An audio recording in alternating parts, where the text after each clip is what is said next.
Hello guys. That's called commensalism. എന്ന് വെച്ചാൽ അവർ രണ്ടും കോഎക്സിസ്റ്റ് ചെയ്യുക. ലൈക്ക് ആ പശുവിൻ്റെ പുറത്ത് കുറേ അധികം പ്രാണികളോ അല്ലെങ്കിൽ അതിനെ രക്തം കുടിച്ച് ജീവിക്കുന്ന കുറേ അധികം പാന് പോലത്തെ സാധനങ്ങളൊക്കെ ഉണ്ടാവും. ആ ബേർഡ് അതിനെ പിക്ക് ചെയ്ത് തന്നെ ഹെൽപ്പ് ചെയ്യുക. ഓക്കെ, പറഞ്ഞുപോയി. അതാണല്ലേ അതിനെന്താ പറയുന്നത്? കമൻസലിസം. രണ്ടും കോഎക്സിസ്റ്റ് ചെയ്യുക. ലൈക്ക് പശുവിൻ്റെ കടി മാറി കാക്കയുടെ വിശപ്പ് മാറി. Okay. Hello guys, welcome to our Monday vlog. നമ്മളിപ്പോൾ ഉള്ളത് ചീരക്കാവാണ്. ചീരക്കാവ് പാടം. ഇതാണ് ഞങ്ങളുടെ മെയിൻ സ്പോട്ട്. ഞങ്ങൾ ഡെയിലി നടക്കാൻ പോണ സ്പോട്ടാണിത്. വളരെ നല്ല കാമായിട്ടുള്ള അറ്റ്മോസ്ഫിയറാണ്. ഇവൻ്റെ മുടി വെട്ടിയത് അങ്ങനെയുണ്ട്. നാട്ടുകാർ പ്രാന്താന്നൊക്കെ പറയുന്നുണ്ട്. പ്രാന്തല്ല, പുതിയ സ്റ്റൈലാണ്. സെയിൻറ്റ് മാലിക്കിനെ കണ്ടു വെട്ടിയതാണ് ഇത്. പിന്നെ ഇവിടെ താറാവിൻ്റെ കുറച്ച് പരിപാടികളുണ്ടായിരുന്നു. ഞാൻ അത് കാണിച്ചു തരാം കേട്ടോ.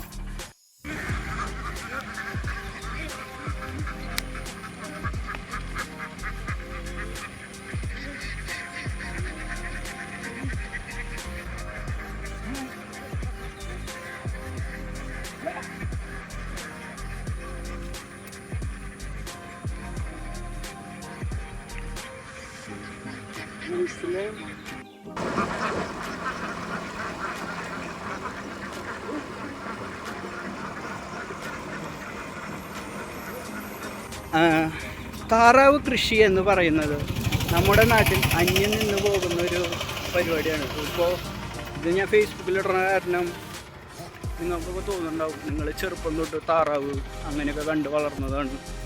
പക്ഷെ ഞങ്ങൾ ഇനിയൊരു 10 കൊല്ലം കഴിഞ്ഞ് കഴിഞ്ഞാൽ ഈ പരിപാടികളൊന്നും ഫുള്ള് ഫാമാവും. ഇപ്പം തന്നെ ഫുള്ള് ഫാമ് പരിപാടികളായി. അതേപോലെ ഇത് ഫാമാവും.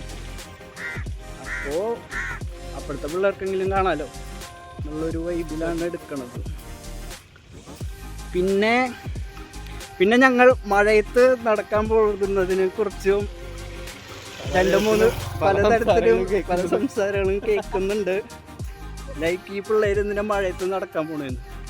ഈ മഴയത്ത് നടക്കാൻ പോണത് ഞങ്ങൾക്ക് നല്ല ആരോഗ്യമുള്ളതുകൊണ്ടാണ്. പിന്നെ ഞങ്ങൾ മറ്റുള്ള യൂത്ത് പിള്ളേരുടെ പോലെ കണ്ണി കണ്ട MDMA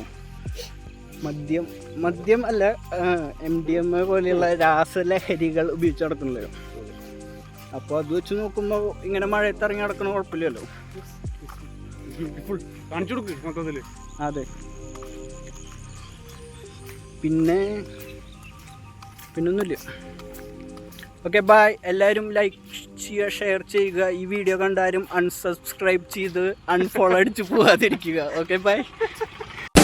Shining on the streets of mine, my soul was weakness.